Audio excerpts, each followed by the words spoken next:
Hi everyone, I'm Emma, a 28-year-old nurse at Memorial Hospital, and I've got a story that's straight out of a drama series. It's about my mother-in-law, Jennifer, and how she tried to take over my life. It all started 2 years ago when I met Brian at a friend's barbecue. He was charming, kind, and we hit it off instantly.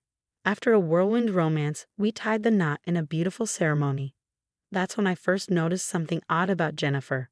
At the time, I chalked it up to wedding stress. "You're part of our close-knit family now," she said at our first dinner after the honeymoon. "I'll guide you through everything." I didn't realize that her guidance was code for control. Things escalated after I got pregnant with our daughter, Esla. Jennifer's true colors came out. She started showing up unannounced, saying things like, "A first-time mother needs her family close by."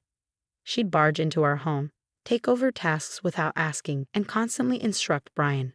"Make sure Emma doesn't lift anything heavy. In fact, I'll come by every day to help." My best friend Julia, who works with me at the hospital, was the first to notice something was off.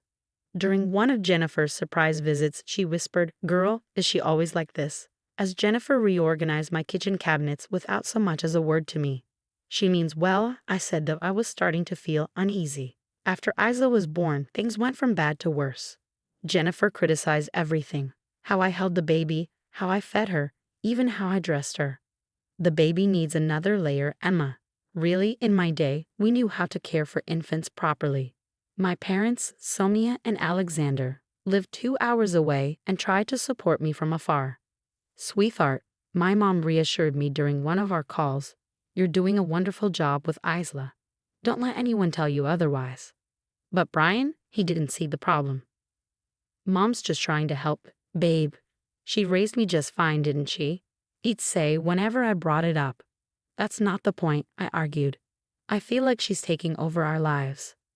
Jennifer even started telling neighbors she was practically raising Isla because I worked full-time. Such a shame. I overheard her telling Mrs. Parker next door. "Mothers these days choose work over their babies. Thank goodness I'm here to step in." Julia became my rock during those early months. "Document everything," she advised. "Every criticism, every unannounced visit, every time she undermines you.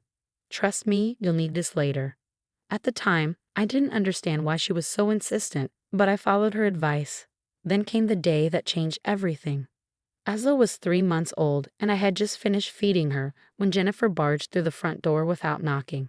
Why isn't she in the outfit I bought her? And honestly, Emma, breastfeeding again.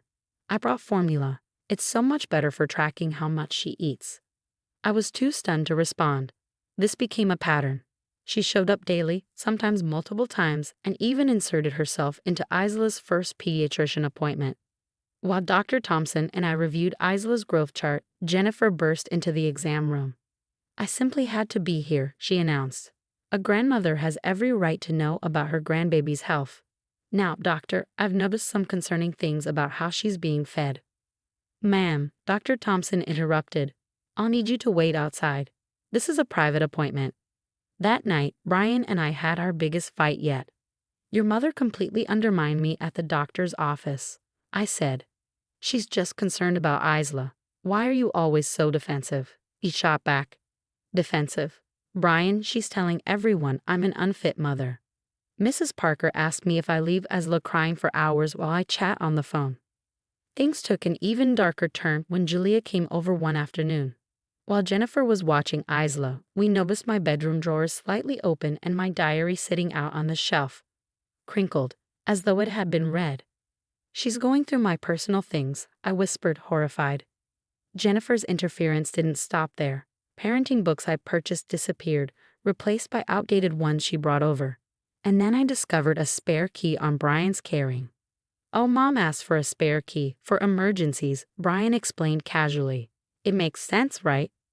"You gave her a key to our house without asking me?" I demanded. "Don't start, Emma. She's family." Julia sat with me one evening, going over the log I'd been keeping. "Look at this pattern," she said. "The unannounced visits, the rumors, the snooping. She's trying to control your entire life." It all clicked when I found messages on Brian's phone. Jennifer had been texting him, painting me as unstable. "Your wife seems overwhelmed, honey. Maybe she needs professional help." I worried about my grandbaby. That was Jennifer's mantra, and every day brought new battles. One day, I came home from work to find she'd rearranged Isla's nursery, claiming the original layout was dangerous. Another time, she scheduled a photographer for Isla's 3-month pictures without consulting me, then called me difficult when I said I couldn't attend. I've never seen such disrespect for family traditions, she declared to our church group. In my day, young mothers appreciated help instead of being so stubborn. The final straw came when I caught her rifling through our financial documents. She was supposed to be watching Isla. "Just trying to help organize things, dear," she said with a sweet smile. "You seem so overwhelmed." That was it. I knew something had to change, but I had no idea how far Jennifer would go to maintain control. After 6 exhausting months, I planned a weekend trip to visit my parents with Isla. They haven't seen their granddaughter in weeks. "We'll leave Friday after my shift," I told Brian. "You're going to your parents?" "Well, I'll come too. Isla needs my supervision during the car ride," Jennifer announced. "No, Jennifer, this is my time with my family." "Your family?" Her voice sharpened. "I am your family. Brian, tell your wife she's being ridiculous." Brian shifted uncomfortably. "Maybe Mom could come." "Absolutely not. I'm taking my daughter to see my parents." Jennifer's face flushed red. "If you take my grandbaby without proper supervision, I'll be forced to take action. You're clearly not thinking straight." "Are you threatening me?" I asked, my voice steady but firm. "I'm protecting my granddaughter." I packed our bags anyway, and Friday afternoon, Isla and I hit the road. 20 minutes into the drive, my phone blew up with frantic messages from Brian. "Mom's hysterical. She's saying you've kidnapped Isla. Come back now." Then my parents called. "Emma," my dad said, his voice tight, "the police are here. They're saying something about a kidnapping." When I arrived at my parents' house, I walked into the living room to find 2 officers standing awkwardly. Jennifer had told them I was mentally unstable and had taken Isla during a psychotic break. "Here's Isla's birth certificate. Here's my marriage license," I said, holding them out with shaking hands. "I'm her mother, taking her to visit her grandparents." The officers' expressions shifted as they realized what had happened. "Ma'am," one of them said to me, "making a false police report is a serious offense. Your mother-in-law could face charges." My mom was livid. "That woman called the police on my daughter for visiting us. Alexander, call our lawyer." Minutes later, Brian stormed in, having driven 2 hours after Jennifer's meltdown. "Where's Isla? Is she okay?" he asked breathlessly. "She's fine," I said, glaring at him. "Sir," one officer interrupted, "your mother lied to the police. She could be charged with filing a false report." Brian's face crumpled as reality set in. During the chaos, Julia called. "Emma, you need to know something," she said urgently. "Remember Linda? Brian's ex?" Jennifer did the same thing to her, called her workplace with false accusations, spread rumors, even called the police once, claiming Linda stole from her. "I found her on Facebook. She's willing to make a statement." Brian overheard everything on speakerphone. His face went pale. "There's more," Julia continued. 3 other women in your church group reached out to me.